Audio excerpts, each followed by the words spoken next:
নমস্কার, আমি শ্রীরূপা। ঘরে বাইরে আমরা ব্লগে সকলকে স্বাগত জানিয়ে শুরু করছি আজকের আড্ডা। আমার আজকের আড্ডায় যে আছে তার নাম মনে হচ্ছে না বললেও কোনো ব্যাপার না, মুখ দেখলেই সবাই বুঝতে পারবে সে কে। সে কিন্তু এই মুহূর্তে একজন সেলিব্রিটি। সেলিব্রিটি নারীও বলা যেতে পারে, সেলিব্রিটি সম্পূর্ণাও বলা যেতে পারে। সেলিব্রিটি কেন বলছি? কারণ আমার পাশে যে আছে তার নাম অর্পিতা। আর অর্পিতা যেটাকে নিয়ে ডিল করে, ও একটা বড় ইউটিউবার এবং ওর আদুরে আলপিনি হচ্ছে ওর পরিচয়। আসুন আমরা অর্পিতার সঙ্গে একটু গল্প করে ফেলি। Thank you so much. Thank you. অর্পিতার সব থেকে বড় যেটা প্লাস পয়েন্ট, ওর কথা। আমি একদিন ইউটিউবে স্ক্রল করতে করতে আমার হাতটা থেমে গেছিল। আমি হঠাৎ করে ভাবলাম আমার হাতটা কেন থেমে গেল। আমি ওর কথা শুনে জাস্ট মুগ্ধ, স্পেল বাউন্ড বললেও কম বলা হবে। ওর কথা এত সুন্দর, এত সুন্দর করে কিভাবে বলতে পারে, ও কিভাবে বলতে পারে সেই আহ, মানে সেই টেকনিকটা আমরা ওর কাছ থেকেই শুনবো। অর্পিতা, তুমি তোমার পরিচয়টা একটু দাও, সবাই তোমাকে শোনার জন্য উদগ্রীব হয়ে বসে আছে। ছোট করে বলতে গেলে আমি খুব গ্রামের একটা মেয়ে, ছোট্ট গ্রাম থেকে উঠে এসেছি এখানে। শহরে শুধু কাজকর্ম করছি, আর তার সাথে সাথে নতুন একটা ছোট্ট স্বপ্ন যে হবে, মানে আমি মানুষের সাথে কথা বলতে পারবো, মানুষের এমন এমন কিছু কথা বা এমন টপিকের কথা যেগুলো সাধারণত মানুষ সবার সামনে আলোচনা করে না। তো সেই রকম কথাগুলো বা সেই ছোট্ট ছোট অনুভূতিগুলো যদি আমি আমার কথার মাধ্যমে আমার ভিডিওর মাধ্যমে বার করতে পারি, মানুষের কাছে পৌঁছে দিতে পারি, হয়তো মানুষের ভালো লাগবে। তো সেইটা নিয়ে শুরু। আর তার মানে তোমাকে মোটিভেশনাল স্পিকারও বলা যেতে পারে, আমি তাই না? চেষ্টা করি মানুষকে মোটিভেট করার। এবং মানে তোমার কথায় আমার মনে হয় হাজার হাজার ভিউয়ার, তোমার যারা ভিউয়ার তারা শুধু তোমার কথাতেই মুগ্ধ হয়ে তোমার দিকে তাকিয়ে শোনে এবং ওয়েট করে তুমি পরের দিন কখন বলবে। তো তোমার মানে মেয়েবেলাটা কোথায়? আমার মেয়েবেলাটা গ্রামে, মানে বেথুয়া হচ্ছে। আচ্ছা, তো আচ্ছা। ওখান থেকে স্কুল কলেজ সমস্ত কিছু ওখানে। দেন কলেজের পরে ওখানে আমি জবও পাই, নদিয়া ডিস্ট্রিক্টের মধ্যে জব পাই, কিন্তু ওইখান থেকে কি হচ্ছিল না, মানে কলকাতাতে সমস্ত বেশিরভাগ যে অফলাইন কাজগুলো হয় বা হয়তো কোনো স্টেজ পারফরমেন্স বা কোনো ইভেন্ট হোস্ট করা বা বিভিন্ন রিলিজ প্রোগ্রামগুলোতে যাওয়া, সেগুলো ওখান থেকে সম্ভব হচ্ছিল না, বিকজ লং ডিস্টেন্স। মানে কলকাতা থেকে, মানে শিয়ালদা স্টেশন যদি আমি বলি, শিয়ালদা স্টেশন থেকে 3-4 ঘন্টার দূরত্ব লাগে মোটামুটি আমার রাজস্থানে পৌঁছতে। তো এভরিডে বা যে কোনো সময় রাত্রেবেলার দিক করে যদি সন্ধ্যেবেলায় কোনো ইভেন্ট থাকে আমি যেতে পারতাম না। তো বিষয়টা না একটা জায়গায় স্ট্যাগ হয়ে গেছিল। তো আমি দেখলাম যে শুধু শুধু যদি আমি কলকাতাতে এসে থাকা শুরু করি, বাড়ি থেকে তো রাজি হবে না। তো আমাকে একটা কাজ নিয়ে আসতে হবে। তো আমার আর একটা যে অঙ্গ, আমি যে মেকানিক্যাল ইঞ্জিনিয়ারিং নিয়ে পড়াশোনা করছি, তো সেটার জন্য, সাধারণ। থ্যাংক ইউ, তো সেটার জন্য গ্রেট। তো আমি ভাবলাম যে এটার বেসিসে যদি আমি কোনো জব করি, দেন একসাথে আমি আমার জব আর নিজের কাজ দুটো চালাতে পারবো। সেই হিসাবে 2019-এর এন্ডে আর কি কলকাতাতে আসা। 19-এর এন্ডে, মানে তার মানে তুমি কলকাতায় আসার পরেই করোনা কোভিড, ফেজটা হ্যাঁ শুরু হ্যাঁ, হয়ে কোভিডটা যায়। শুরু হয়ে গেছিল। এক্স্যাক্টলি। তুমি কি বাবা মার একটাই সন্তান? না, আমার ভাই আছে। ভাই আছে? হ্যাঁ, ভাই কি করছে? ভাইও ইঞ্জিনিয়ার, তবে সিভিল আচ্ছা, ইঞ্জিনিয়ার আচ্ছা, আপাতত আছে আশা। আচ্ছা। তো তোমার এই যে ইঞ্জিনিয়ারিং পড়ে তোমার তুমি তো ডেফিনেটলি ইঞ্জিনিয়ারিং পড়েছো এবং ইঞ্জিনিয়ারিং করতে যথেষ্ট কষ্ট করতে হয়, যথেষ্ট ট্যালেন্ট লাগে। তো তুমি সেই ফিল্ডেই চাকরি করছো, তাই তো? কাইন্ড অফ সেই ফিল্ডেই বলতে পারো, কারণ মেকানিক্যাল ইঞ্জিনিয়ারিং এ জেনারেলি সবাই প্রোডাকশনের দিকে যায়। স্টার্টিং এ আমি একটু গভর্নমেন্টের জন্য প্রিপারেশন নিচ্ছিলাম। তো তখন ভাবলাম যে যদি আমি কোনো এডুকেশনাল ইনস্টিটিউশনের মধ্যে ঢুকে যেতে পারি, তাহলে একই সাথে আমার পড়াশোনা প্লাস একটু চর্চা চলতে হুম, থাকবে। হুম।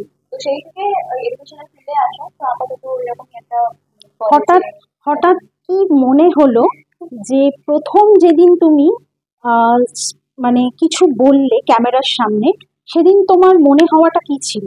এটা পুরোপুরি আনএক্সপেক্টেড একটা জিনিস ছিল আমার কাছে, জানো তো। সত্যি কথা বলতে আমি প্রথমে মানে ওই ছোট ছোট কবিতা যেগুলো পড়তাম, পড়ে ভয়েস রেকর্ড করে নিজে দিয়ে দিতাম আর কি, দাদাদের বন্ধুদেরকে পাঠাতাম। তো তারা বলতো, বাহ, বেশ ভালো লাগছে শুনে, তো অন্যরকম লাগছে, মনে হচ্ছে না তুই বলছিস, মানে তোকে যেরকম নর্মালি কথা বলছি শুনে। আর আমার না কিন্তু প্রকৃত প্রশিক্ষণ নেই, ঠিক আছে, আবৃত্তি করা বা কথা বলা। তো আমি খুব শুনতাম তোমার দরকার নেই, তোমাকে গড গিফট করেছে, you are God gifted talent. তো জানি না, তো আমি ওরকম করে করতাম। তারপর একদিন সেদিনকে কলকাতাতেই প্রথম আমার ভাইয়ের কোনো একটা এক্সাম ছিল। তো ভাই প্রথম প্রথম যখন কলেজ পাস আউট হচ্ছে, কলকাতা চেনে না, তো আমাকে বলে চল আমি ইন্টারভিউতে যাবো, তুই আমার সাথে চল। তো ও ইন্টারভিউতে ভিতরে ঢুকেছে, আমি বাইরে ওয়েট করছি। তখনই একটা লাফালাফি বলে একটা পেজ আছে, সমাজপূর্ণ পেজ আছে ফেসবুকে, যেখানে বিভিন্ন রকম কন্টেন্ট হয়, তোমার শো ট্যালেন্ট শোকেস করতে পারো। তো সেখানে কিছু ইন্টার্নশিপ চলছিল। এবার এই আমি লেখালেখি করতাম, ছোটখাটো ছোটখাটো লেখা লিখতাম। তো ওই স্কুল ম্যাগাজিন, কলেজ ম্যাগাজিনে বা কলেজের কালচারাল প্রোগ্রাম গুলোতে ইত্যাদি করতাম। কিন্তু এইভাবে করে কোনো ইন্টার্নশিপ করা বা কিছুতে আমার মানে কোনো অভিজ্ঞতা ছিল না। তো আমি ভাবলাম যে লেখালেখিটা যখন করছি ঠিক আছে, বাট আমার তো ভয়েসটা নিয়েও কাজ করতে ভালো লাগে। তো একই সাথে আমি দুটোতেই অ্যাপ্লাই করি। তো দুটোতেই সিলেক্টেড হয়ে যায়, কিন্তু তখন ওদের ডিপার্টমেন্ট থেকে বলে যে তোমাকে এবার চুজ করতে হবে তুমি কোন ডিপার্টমেন্টে যাবে। তো আমি তখন ভাবলাম যে ঠিক আছে, লেখালেখি তো হচ্ছে, এখানে নতুন ভাবে কিছু করা যায়, দেখা যাক না গল্প কি করতে পারি। তো সেখান থেকে ভয়েস ওভার আর্টিস্ট হিসেবে আমি ওখানে জয়েন করলাম। তো তোমাকে একটা ছোট্ট করে একটু কেটে বলি, আমিও কিন্তু একজন ভয়েস ওভার ও আর্টিস্ট। দারুণ দারুণ। তো এবার আমি শুরু করলাম ওখানে। এবার শুরু করার পরে একদিন এরকম হলো যে যে পেজের যারা যারা মেম্বার আছে তারা একসঙ্গে একটা জায়গায় মিট করবে। এবার আমার বাড়ি থেকে ওখানে আসা মানে অনেকটা ডিস্টেন্স, আবার রাত্রেবেলা ফেরা, কারণ আমাদের দিকে না তখন ওই সবসময় রাতের দিকে কিছু ট্রেন চলে না, মানে একটা টাইম পর ট্রেনটা বন্ধ হয়ে যায়, তারপরে আর চলে না। ওই সময় আবার অব্দি চলে, হয়তো অনেক রাত অব্দি, কিন্তু আমাদের এখানে অনেকে অত দূর অব্দি যায় না। তো এবার আমাদের সময় তো ফিরতেই হবে। তো যাই হোক, একটু বিকেলের দিকে মিটারটা ছিল বলে ময়দানে ছিল। তো সেই কারণে তখন আমি বাড়িতে বলে চলে এলাম। ঠিক আছে? তো বাড়িতে বলছে কোথায় যাবি, কেন যাবি? আমি বললাম, দরকার আছে। তখন যে আমি এইসব গুলো করছি এত কিছু জানতো না। ওই টুকটাক জানে যে কি ফোন বোন রেকর্ড করে, দরজা বন্ধ করে কি যে করে। তখন রাত্রিবেলা দিক করে ওই অডিও লাইভ গুলো চলতো। আমি গিয়ে সবার ঘরে ঘরে, মানে আমাদের জয়েন্ট ফ্যামিলি, ঠিক আছে, সবার ঘরে ঘরে গিয়ে বলে আসতাম এই টিভির সাউন্ড একদম জোরে দেবে না। তো এই কাজগুলো হতো। তো ঠিক আছে, আমি এলাম। তো সেখানে আসার পরে সেটা হচ্ছে প্রথম আমার আর কি ফেস নিয়ে আবৃত্তি করা বা কিছু একটা করা। তো সেখানে ওই ময়দানে একটা মাঠের মধ্যে আমরা সবাই একত্রিত হই। তো সেখানে মোটামুটি যারা যারা আহ, নাচ গান যা যে যেরকম যেরকম ভাবে যে জনরাতে তারা বিলং করছে তারা একটা একটা করে তাদের নিজস্ব কিছু জিনিস করছে। তো আমাকে বলা হলো লাইটটা আমি অন করছি, মানে লাফালাফি পেজ থেকে লাইটটা আমি অন করছি, তুই বল তোর যেটা মনে আসে। তো অঙ্কিতা ঘোষের ঝড় বলে একটা কবিতা, সেটা আমি করেছিলাম। কিছুটা মনে আছে? কিছুটা মনে আছে, আমার তো দেখতে হবে ওই আচ্ছা ইয়েটা। আচ্ছা। একটু মনে আছে, মানে বেসিক জিনিসটা এরকম ছিল যে একটা কনসেপ্ট আমি বলছি। একটা খেলার মাঠ, সেখানে একটা কোকড়ানো চুলের এক ছেলে ফুটবল খেলছে বাকি সকল বন্ধুদের সাথে। পাশ দিয়ে একটা মেয়ে যাচ্ছে, তো ফুটবলটা এসে ছিটকে লেগেছে তার শাড়ির কুচিতে। হুম। আর কাদা জলে পুরো একসা হয়ে গেছে। সেখানে তাদের প্রথম দেখা, সেখান থেকে ধীরে ধীরে আরো খুব দেখা বাড়তে থাকে। অসাধারণ। তো জিনিসটা খুব সুন্দর ছিল, গল্পটা খুবই সুন্দর। তো মানে গল্প কবিতা টাইপের একটা একটা কনসেপ্ট, ওটা আমি ওটা তখন করেছিলাম। ওটা করার পর আমি এবার তাড়াতাড়ি বেরিয়ে চলে আসি, ইভেন্টটা তখন শেষও হয়নি, আমাকে বেরিয়ে আসতে হয়েছিল বিকজ ট্রেন নেই বলে। আর বেশি রাত করে ফিরলে তো বাড়িতে বকা দেবে। তো ঠিক আছে, চলে এলাম। আস্তে আস্তে আমি কত ফোন টোন চেক করি। তো সেই ভিডিওটা জাস্ট লাইভ ভিডিও, ওই সন্ধ্যের মধ্যে প্রায় 180K ওভার হয়ে গেছিল। ওরে ঠিক বাবা, আছে, তো মানে ওটা ভাইরাল হলে ওটা বোধহয়। ভাইরাল হয়েছিল প্রথম। হ্যাঁ। তো আমি ভাবলাম যে এবার স্বাভাবিক পেজ থেকে সবাই আমাকে ফোন করছে করছে, কি করছিস, কি বলেছিস, এরকম জিনিসপত্র গুলো হচ্ছে। আমি খুব ক্যাজুয়ালি নর্মাল একটা কুর্তি পরে দাঁড়িয়ে ফোনে একটু পড়ছিলাম দেখে দেখে, ঠিক আছে।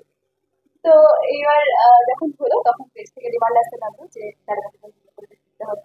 তো বাড়িতে বসে বসে সেই পেজ ভিডিও বানিয়ে আর ওর পরের মানে স্টেপ গুলো পার্ট টু পার্ট থ্রি আরো অনেক বিভিন্ন কনসেপ্টের উপরে লেখাগুলো করতে শুরু করলাম। তো সেখান থেকে ভাইরাল হওয়া শুরু। তো এবার তারপরে আরো অনেক রকম ভাবে কাজ করেছি, আরো অনেক ডিফারেন্ট বাংলাদেশি পেজের সাথে কাজ করেছি, আমার বিভিন্ন একটুখানি কোম্পানির সাথে কাজ চিমটি করেছি। কেটে দেখে নি যে আমি আদুরে অ্যালপিনের পাশে বসে আছি।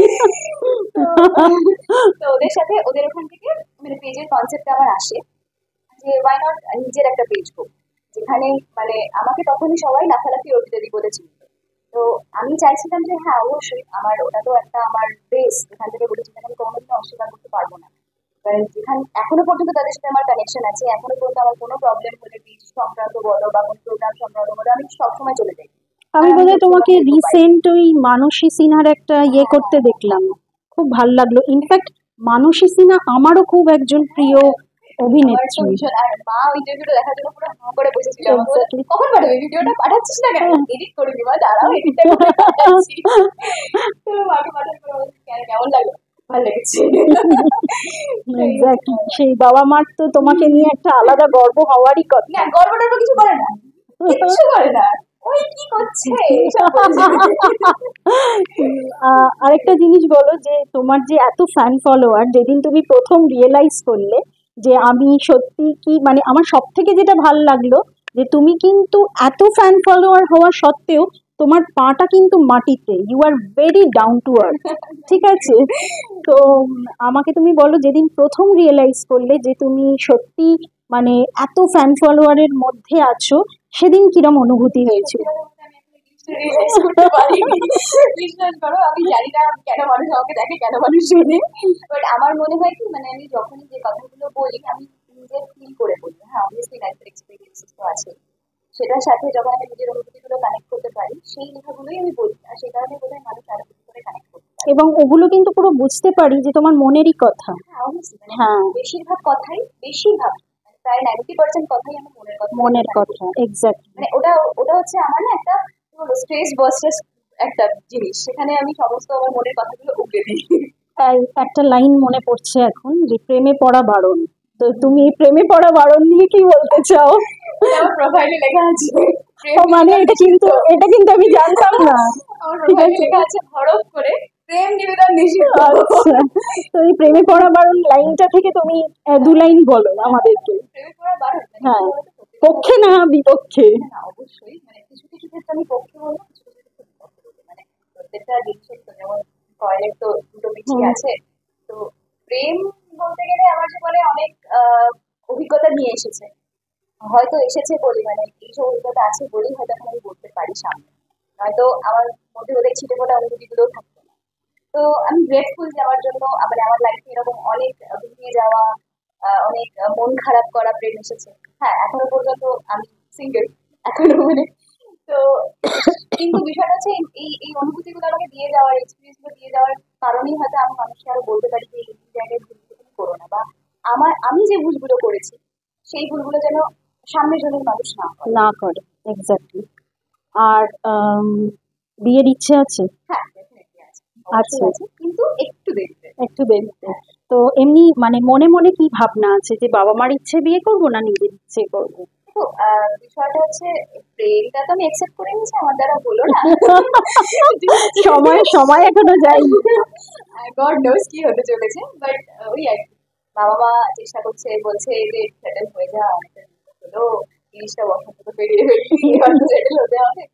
দেখো, যদি সেরকম ভাবে কাউকে ভালো লাগে আমার, তাহলে আমি জানাবো, তোমাদের হুম। কাউকে ভালো লাগে তোমরা বলো, যদি তার সাথে আমার ক্লিক করে তাহলে অবভিয়াসলি এগোনো যাবে, বাট এমন কোনো বিষয় নেই যে বাধা ধরা নেই যে আমাকে এই মধ্যেই করতে হবে, বা এই না হলে হবে না, এরকম এরকম কোনো বিষয় না। একটা কথা জিজ্ঞেস করি, তুমি বেথুয়া ডহরিতে বড় হয়েছো, ওখান থেকে যখন কলকাতায় এসছো, কলকাতার এনভায়রনমেন্টটা নিশ্চয়ই তুমি শুরুতেই অ্যাকসেপ্ট করতে পারোনি।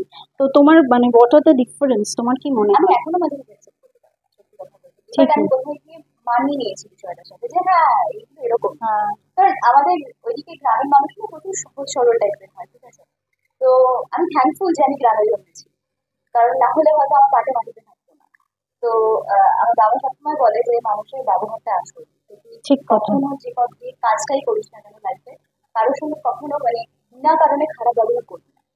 তো আমি চেষ্টা করি ব্যবহারটা ভালো রাখার। তো কলকাতাতে আসার পরে এরকম অনেক মানুষের সাথে দেখা হয়েছে যারা নিজের স্বার্থ ছাড়া চলে, যারা আমাকে একটা ফোঁটা জায়গা ছেড়ে দেয়নি, যারা আমার পিছনে কথা বলতে থামেনি, যারা আমার পিছনে টেনে ধরতে থামেনি।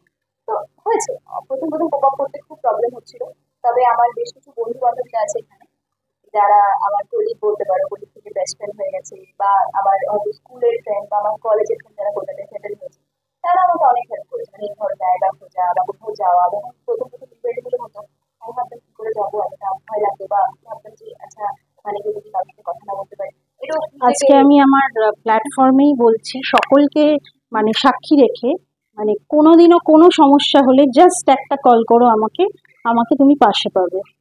ঠিক আছে। এটা একটা বড় পাওয়া। হুম। আরেকটা হচ্ছে যে তোমার মানে এই যে ধরো পেশা, মানে তুমি তো মেকানিক্যাল ইঞ্জিনিয়ার, তো তোমার তো একটা পেশা আছে, এই পেশার সঙ্গে প্লাস তুমি এই যে সোশ্যাল মিডিয়াতে এতটা মানে নামডাক করে ফেলেছো, এই দুটোর টাইম ম্যানেজমেন্টটা কিভাবে করো? হ্যাঁ, টাইম ম্যানেজমেন্ট বলতে সত্যি কথা বলতে আমার কিছু কলিগরা আছে যারা খুব হেল্প করে, ঠিক আছে? মানে হ্যাঁ, হয়তো কাজ থাকে, বাট তাও আমি আর কি সাইড করে নিয়ে হয়তো বেশিরভাগ টাইম এডিটিং গুলো আমি আমার অফ পিরিয়ড গুলোতে করে দিলাম, বা বেশিরভাগ রেকর্ডিং এ তুমি দেখতে পাবে পিছনে একটা বড় নারকেল গাছ দেখা যাচ্ছে, সেই লোকেশনটা হচ্ছে আমার কলেজের পিছনের জায়গা। আচ্ছা। তো যেখানে আমি শান্তিতে চলে যাই, বসে বসে হ্যাঁ। কন্টেন্ট বানাই, দেন ওখানে এডিট করি, পোস্ট করি, খুব বাহ, সিম্পল টাইমের মধ্যে করে ফেলি। খুব আর ভালো। বাকি জিনিসগুলো তো চলছে, মানে আফটার অফিস শুরু হয় আমার পেজের কাজ। আচ্ছা, এভাবেই চলছে। এডিটিংও নিজেই হ্যাঁ, শিখেছো?